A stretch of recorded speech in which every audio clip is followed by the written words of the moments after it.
I'd like to bring the board meeting to order at 6:32 p.m. First item, we will start with the pledge. Pledge allegiance to the flag of the United States of America and to the republic for which it stands, one nation, under God, indivisible, with liberty and justice for all.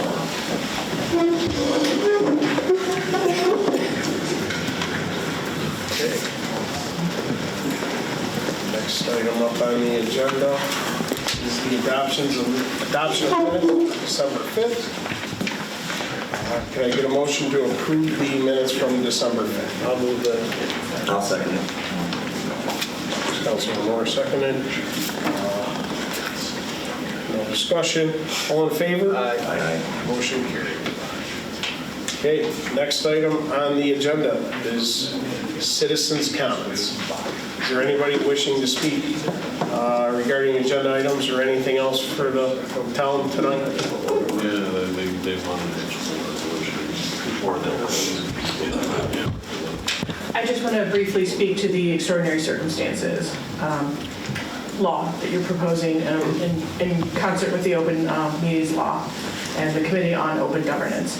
My only concern is, I think it's a good idea, but I think concerns that need to go back to the state in an area like this one, if you have a blizzard tonight, when you have to encumber the ARPA funding, all of a sudden you're in big trouble, right? So I think statewide, they wait for statewide declarations like COVID, but sometimes the state of New York doesn't always understand that there are certain snow generating machines when the skies are sunny 10 miles away. I have to explain that to my Midwestern relatives over and over and over again, right? So they don't get it, they don't live here, and I guess I would think we should advocate for situations where the entire group, where potentially the entire thing could be on Zoom with the link open to the public in the case of these individualized, emergency weather situations so that business can occur. Because my understanding right now under the law is that there has to be a bunch of people in the public place to make quorum, right? So there would be, when you're the full five, three of you have to be in a public place to be quorum. Not even the same public place. I guess if one of you goes to Wegmans, that would count, where's their Wi-Fi. But you all have to be, so in other words, someone who is ill can actually come in and participate, but they don't count toward the quorum of the meeting. So there's really no circumstances where a meeting could go virtual entirely because of conditions. Okay, thank you. Thank you.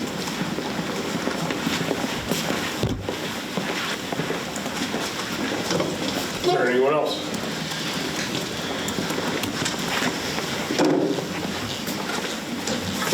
Fred Birch, Plainville Road.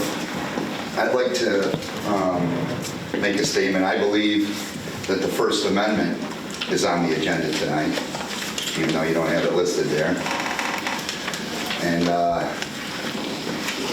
you can't ask questions anymore. See how that worked out for Bob Wicks and Joe Saraceni and Barry Bullis, but they waited to their 3.5 years into their term when they were running for election before they did that. What do you mean you can't ask questions? Apparently there's new rules at the meetings. It's not a question and answer thing. It's just get up and make a statement, and it's only apparently about agenda items. Well, no, the rule at the meeting is if someone chooses to interact, they can. Okay. No, I'd like to ask. What the town attorney explained at the last meeting was we don't necessarily have to allow public comment. There's nothing in state law that requires the government to allow comment. And I think it's... And when comment occurs, and I understand I'm taking up your time, so I'm sure you're Don't worry, I'm not coming in again. When comment occurs, it's exactly that. It's a comment to the board, addressed to the board. It is distinguished from a public hearing. A public hearing, for example, on a project, there's an expectation that there will be a presentation to inform the public about what is being discussed at the public hearing, and then there is an opportunity for a back and forth question and answer period. At public comment during a board meeting, number one, as I said before, public comment's not required, and number two, it is an opportunity for the public to simply speak to the board without the expectation of a response, for the board to take into consideration whatever the public might bring up to them. I appreciate your input. Well, I'll ask a question. If you want to respond, go ahead. If not, that's good too. Does anybody on the board know how many elements there are to the First Amendment? I'll also mention this. It's not a question of whether anyone wants to respond or not. The actual process that is supposed to occur is the public makes a comment, discusses, presents to the board by commenting what they find to be of pertinence or importance to the board, either in this meeting or generally for the town. It is really not, and I will say this legally, a question of the board wanting or not wanting to respond. If asked as the town attorney, I would say, not only are you not required to respond, but ideally, sometimes you shouldn't respond, because the public might make a comment that requires deliberation, collaboration between the board members to determine what an appropriate response is, and answering off the cuff is not always the most. Sure, and then the public. Service of the board. I agree with that, but the public can have the ability to infer that you're not being transparent and you have a lack of integrity. They can infer that if a question is asked and one isn't given an answer to it. They're like, what are they afraid of? Why would they hide that Well, information? you might not have the answer. Correct. You know, you coming up to the microphone, as I did in the past, usually, as you stated last meeting, you already know the answers to your question. Absolutely. We don't know the question you're Okay. asking, so it's hard to have the So- answer when you ask the question. Jeff can channel his inner Amagansett press and he still won't come up with the elements of the First Amendment. Anybody want to take a shot at it? You can explain them to There's us. 5 elements. I'm practicing all of them right now. First is freedom of speech. Second is freedom of religion. Third is freedom of press. Fourth is the ability to assemble with your friends. And fifth, the most important, the ability to redress your government. And typically, city halls and town halls have been the forum by which citizens and taxpayers can redress their government. If you take that away, citizens do other things like create Facebook pages, bring LED signs on the back of their trucks so everybody can see it, write letters to the messenger that nobody reads. So you gotta ask yourself, is it, might be better to listen to what they have to say right now. Okay, and we've seen what happens when past supervisors have restricted our time and the ability to talk about subjects which have to do with the town. And I would just say you better check yourself before you wreck yourself. Now that being said, recently in August and September, I drove down Hayes Road and I noticed some pieces of wood sticking out of the ground by the DEC parking lot with a little pink ribbon on the top. To me, they look like survey markers. And so I heard a rumor going around that the DEC was contemplating maybe putting a chain link fence up where they had the markers, and that somehow that might help to mitigate sound that comes from the neighboring property. I'm wondering if that was ever going to happen, and if it did, what type of sound mitigation would a 4-foot high chain link fence provide? None. I approached this board in July and made mention that I had a conversation with the DEC higher-ups, and they were willing to pay somebody in agreement with the town to watch over that property during, height of boating season. I know we're not there now, but we're going to be there in the spring. So are you guys prepared to go with something in the spring regarding that, or are we just going to wait till something happens and then worry about it, or we're going to plan to get ahead of it? And then the last thing I'd like to say is I appreciate our town engineers and our town attorney's opinion regarding the seeker process with the Melvin Farm, but last time I checked, neither of you two reside in the town of Lysander. And kind of like what Mr. Moore said, I believe you're both coming from an objective opinion regarding that in hopes that this is the way that it works out. I believe that that topic is more subjective and relative than objective. And I'll give you an example.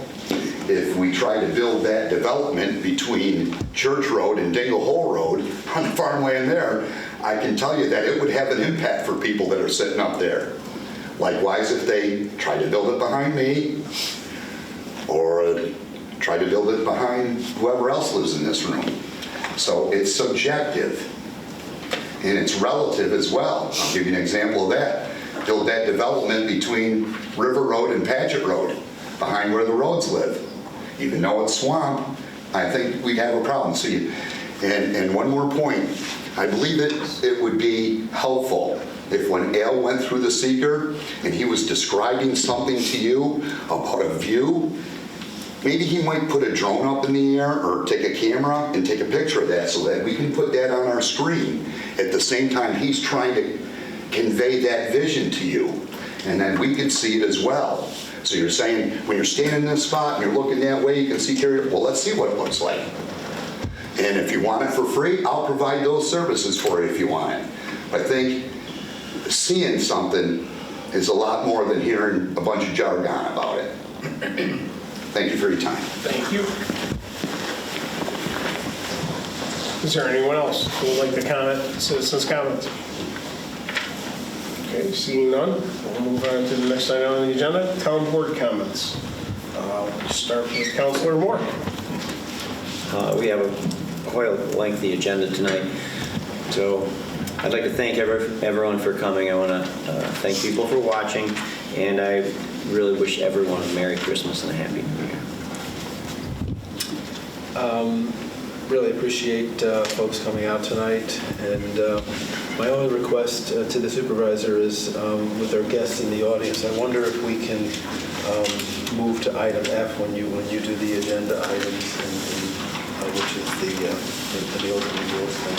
If we can do that, Yeah. and that way we can get those folks. Sure. Yeah. Yeah, we could start with item F. Great. I'll echo Mr. Moore. We do have a lengthy agenda. I want to thank everyone for coming out. I want to wish everyone a Merry Christmas. Thank you. Supervisor's comments. We will have an executive session tonight after the meeting. It's subject to appointment, promotion, discipline of an employee, and also purchase or sale of property. That will be after the meeting. There will be no motions after that. And I would like to remind everybody, have a safe holiday season out there. The weather's going to be changed. I'm sure the highway supervisor will hit on that. Just remember to stay safe out there on the roads. Winter's already come at us a couple times. We haven't gotten feet of snow, but nonetheless, get the slick roads, get some snow overnight. And to try to speed the agenda up, most people are going to see that items G through N, we're going to move Meals on Wheels up because they're in the attendance of the audience tonight. We'll move on to A. But G through N, I'm going to ask for one motion from the board in a second, and then I will list down each item with the ARPA fundings, the vendor, and the dollar amount not to exceed. I'll explain when we get to that process with the ARPA rules in the end of 24 approaching, how we have to make those motions to secure that money, or we have to return it to the federal government. But I'll get to that when we get to that part of the agenda. Next, that's all from me. Next item, department head reports. Town attorney. Nothing at this time. Highway supervisor. Yes, I would just like to ask the public to continue to put your garbage bins inside the curb line on your driveway is good. It helps the plow drivers out. And there is a no parking ordinance in the town, and that's from 2 a.m. to 7 a.m. We're already seeing roads unpassable, I guess, and we really don't want to interrupt the service of the plow through the entire neighborhood and then the entire town. So please keep your cars off the roads so that the plows can get through. And happy holidays. Town engineer. Town clerk. I'm all set, thanks. Okay. On to regular agenda items, and we will move motion F. We will make that motion A, and I would like to get a motion to approve the expenditure of ARPA funds to Baldwinsville Meals on Wheels in the amount of $10,000. I will move that. I will second it. Rossi, Councilman Moore. Discussion, we had discussed this previously with the ARPA. Councilor Gerasi brought it up. Councilor Gerasi is our liaison to Cantonwood Senior Center, and Meals on Wheels operates out of Cantonwood Senior Center. In attendance tonight, we have Donna Metz and Renee McMonigal, okay, here to attend. First up, all in favor? Aye. Okay, motion approved. We have them in attendance tonight. We have our check made up, and Councilor Gerasi will do the honors of doing the photo. How quick would you take a picture? I'll stand at a distance. I've been under the weather most of the week, so. But it's a big check. It's a big check. So you can get over here and get a clear shot. We'll put Councilor Kourakis in the background. No. It's pretty easy for PAC-B. I'll hold it. You can stand on the side. Over here. There you I'll go. stand right there. Thank you. Here, why don't Councilor Gerasi get out? There you go. What do you want us to do? You good? Got that? I'm just going to take a few.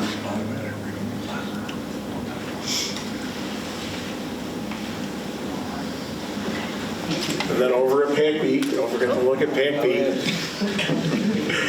All set, Lord? Thank you. Merry Christmas, everybody. Thank you so much. Why don't you guys say something about Yes. You don't have to hold this. The real check will be coming. You can use the microphones on. If you'd like to address the audience. I would like to thank everyone as the new director of Canton Woods Senior Center. First of all, I'd like to invite anyone who is 55 and older to come and join us. We have recently changed our age limit. So it's 55 and older now. We are open Monday through Friday. We have a lot of senior activities that go on daily, everything from nutritional programs to exercise to entertainment of all sorts. And through Canton Woods, of course, we have Meals on Wheels, which is a lovely, wonderful asset to the community. Donna provides meals on a regular basis daily to over 100 seniors in our community that are in need. And I honestly, personally was on their board prior to taking the position as the director at Canton Woods. So, Donna, I'll let you talk all about Meals on Wheels. Yes, thank you, Renee. Well, we deliver all over the place, and our needs are like 7 each week. We're getting new clients, and our mission is to feed them. Most of them do not pay, but that's how we get our donations through our fundraiser letter and everything. We do a cold meal and a hot meal every day, 7 days a week for most people. And we have 2 part-time staff, me and the cook. And then we have 5 to 6 volunteers in the kitchen and 8 to 9 drivers a day. So we are blessed with this Baldwinsville community. We're very blessed. And Donna Thank you. also, so that she hasn't said this to everybody, but Donna also does what they call blizzard pack meals. So whenever there is a Yes. pending storm coming in the area, she provides meals for the seniors as well to make sure that they are covered and have plenty of food in their houses. She also at times, I know during COVID, several people commented how Donna was also supplying toiletries and paper products and things that most people needed that couldn't get.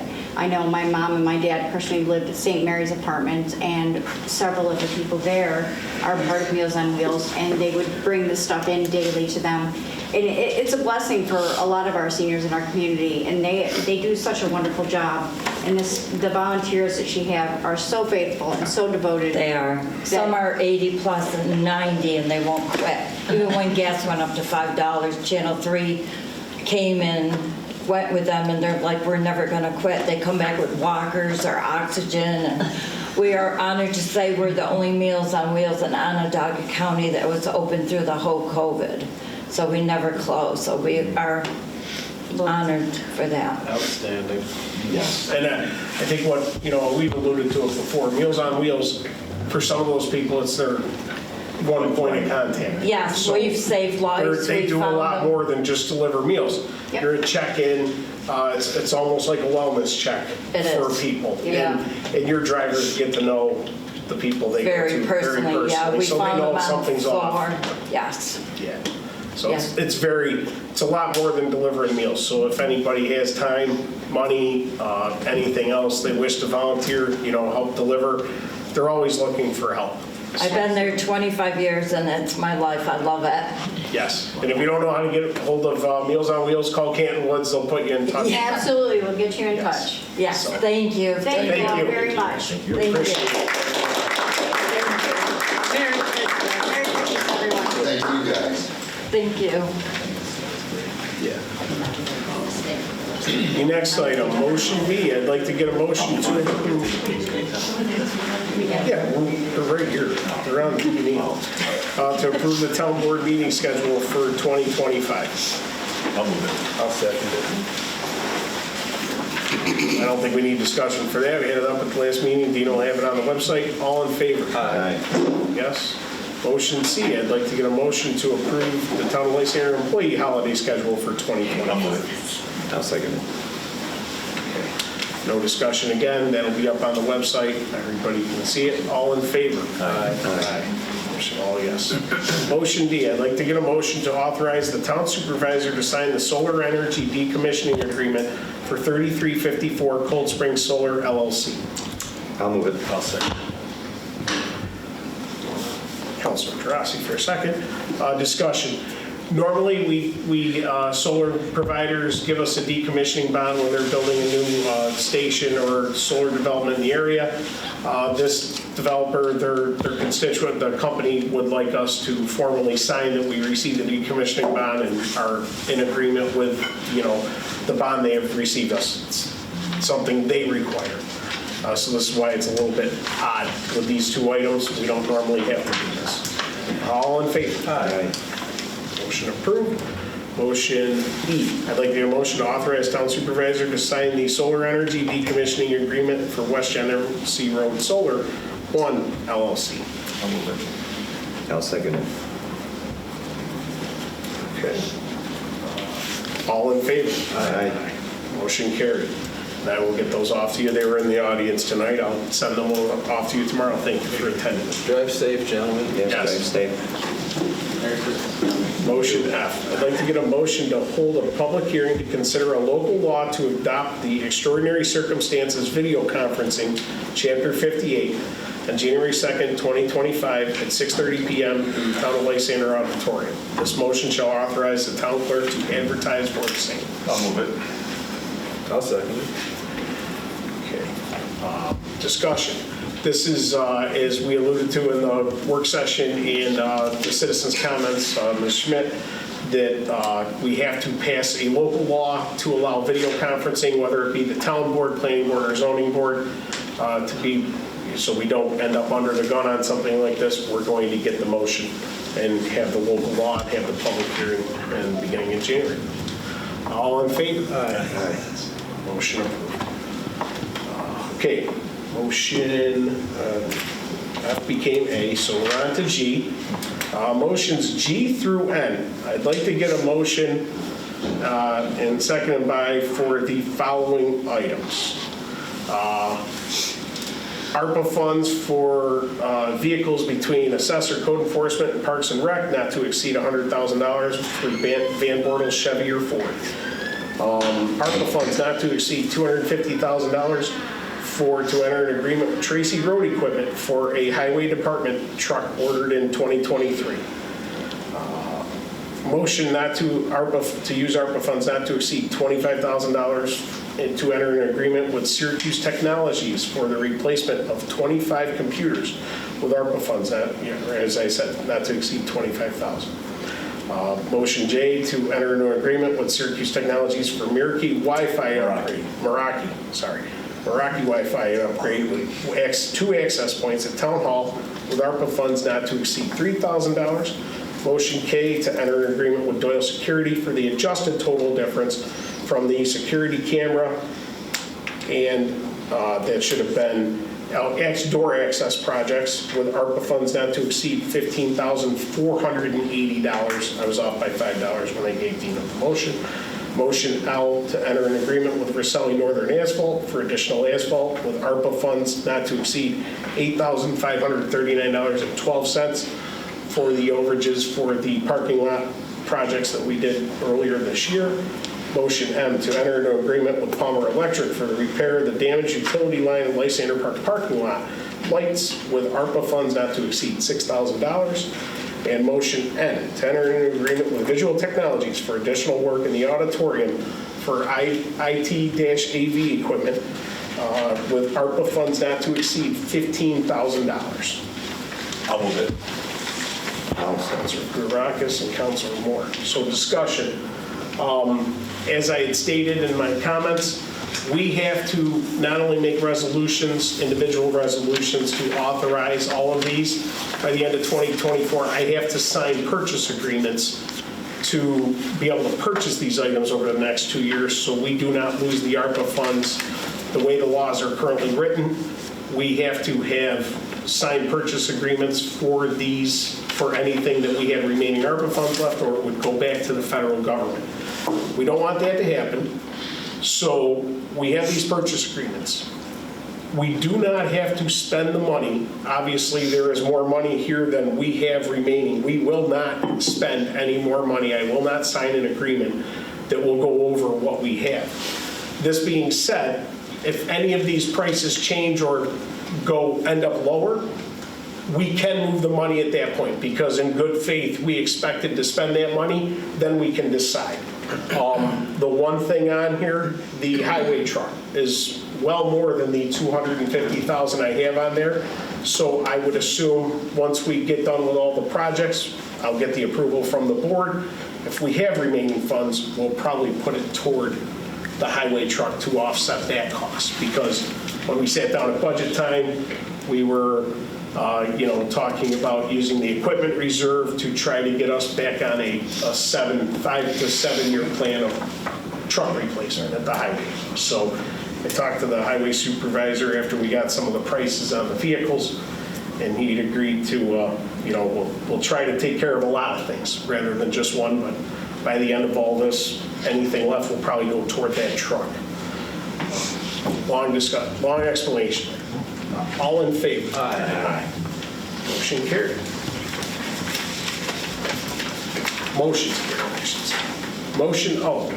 I'd like to give a motion to appoint Therese Pierce to the position of Deputy Tax Receiver at an hourly rate of $19 per hour on an as-needed basis with a starting date of December 10th. That was my mistake again.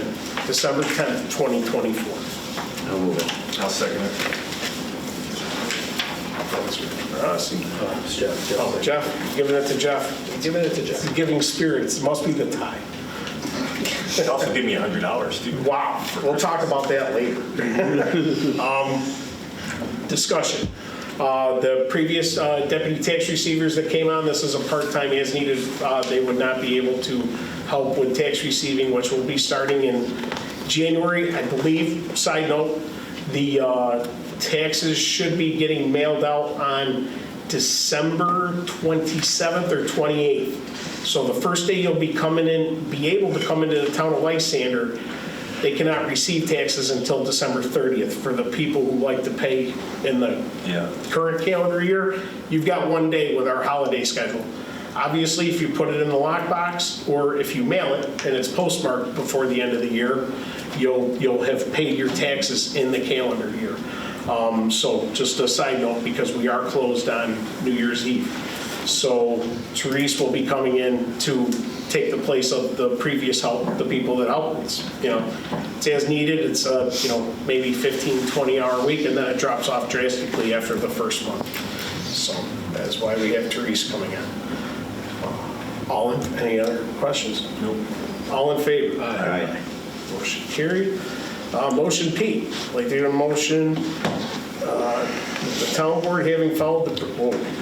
Did you rewrite this, or this is the way it's? We're not going to read the 5 pages that I wrote. We're going to read this and read the conditions in. Okay. That the town board, having followed the prescribed seeker and coordinated review procedures, has determined that the Melvin Farms project has a negative declaration. With the following contingencies. With the following contingencies. The developer comply with the items listed in the planning board letter dated December 16th, 2024. The developer provide any requested traffic mitigation requested through the access permit process by the New York State DOT and Onondaga County Department of Transportation. Okay. Can I get a motion? I will move that. I'll second it. Any discussion? For the public, we went through the seeker process during the work session. We had to do the part 2, the developer does part 1. We were referred a recommendation by the planning board We went through the process. Some of those recommendations were just noted in the motion. That being said, all in favor? Aye. Motion carried. We will probably be bringing up, once the developer revises his LOI, we will probably be going forward with continuing the public hearing on the Melvin Farms one. We will notify everybody well before that. That being said, that's all the regular motions. Can I get a motion to enter into executive session for particular work history of an employee and purchase or sale of property at 7:02 p.m.? I second it. Jeff made it. Or seconded. There will be no motions after the meeting. We are in executive session. Have a happy and safe holidays, folks. We'll see you in January. Thank you.